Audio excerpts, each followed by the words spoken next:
those things. Okay. Yeah. Yeah.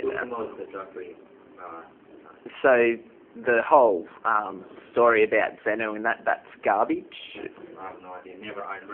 I've read all books. Yep. There are always books available. I've read probably about 2 different lectures. Not a single time I noticed the word Zeno or God Zeno. It doesn't exist. Okay. Somebody made it up. Yeah. Okay. Yeah. And I was just interested in a bit more about L.Ron Hubbard as well. On that DVD, right? On that DVD, there's 10 minutes biography. Yep. Even when you go on the website, Scientology.org, there's 10 minutes biography. It gives you biography about L.Ron Hubbard. Okay? Yeah. Who could be a type of person who could develop the only big religion in the 20th century? So who he is, how did he come about to develop all this, how to make all discoveries, okay? Yep. Why is it called being a religion, not science? Science. You know? Yep, Okay, I got you. I'm telling you, I will answer many of the questions. Oh, yeah. No dramas. The DVD is about 45 minutes of precisely answering a lot of these questions, plus about the different campaigns that we're doing. Yeah. There's human rights campaign, there's a drug-free campaign as well. Okay. It's also about 45 minutes each, Yeah. right? So the entire DVD is about 3 hours, right? Yeah. But 45 minutes at the beginning will give you pretty much all the data. Yeah. Okay. Yeah, because I read a book a while ago. It was about L.Ron Hubbard, but I was wondering on the church's point of view on it. It was called Barefaced Messiah by Russell Miller. Have you heard of that book at all? No. Pretty much what it does is takes the life of L.Ron Hubbard and things that he said about his life, but this guy researched and says that what L.Ron Hubbard says isn't true.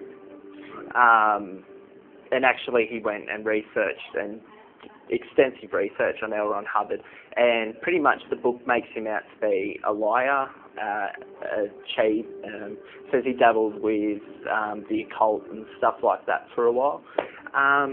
Just wondering, like, what the church is for, like, L.Ron Hubbard. Like, obviously he's the leader. I was just wondering about that. We don't call him a leader, call him a founder. Call him a founder. Okay, he did a lot of work to support human rights around the world, okay? Yeah. To stop the... Yeah, I know he started an organisation called Sea-Org. Sea-Org, yeah, it was...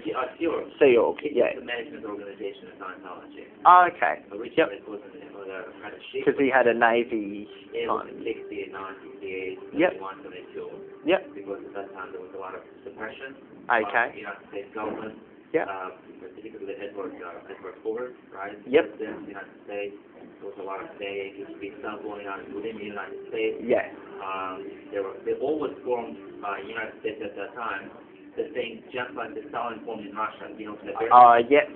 about to establish, they were about to do the same thing in the United States and Alaska, so that if they think that you're something wrong with you, they can ship you out without any court, without any legislation, without any Well, reading this book... So he did a lot of work to expose that. And that's why they did not get passed by the United States government. Yeah, because I know that according to this book, Barefaced Messiah, it actually goes in about how he was investigated by the CIA, he was investigated by the FBI, and said that the FBI wrote him off as schizophrenic, paranoid, and I wouldn't be surprised. I mean, a lot of the people who the government of the United States did not like at that time and want to take them out, they would put you on a list, there's something wrong with you. Yep. They would tell them to create psychiatry, right? There's a lot of people in psychiatry as a tool to take out without any registration anybody on their way that they didn't like,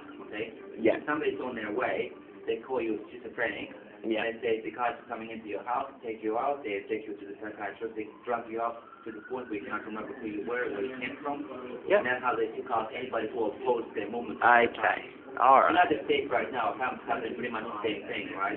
We've created a lot of terrorist acts around the world, okay, 9/11 and other stuff. And I use that to create very severe terrorist laws. Example, if they suspect you're a terrorist, they can come to your house.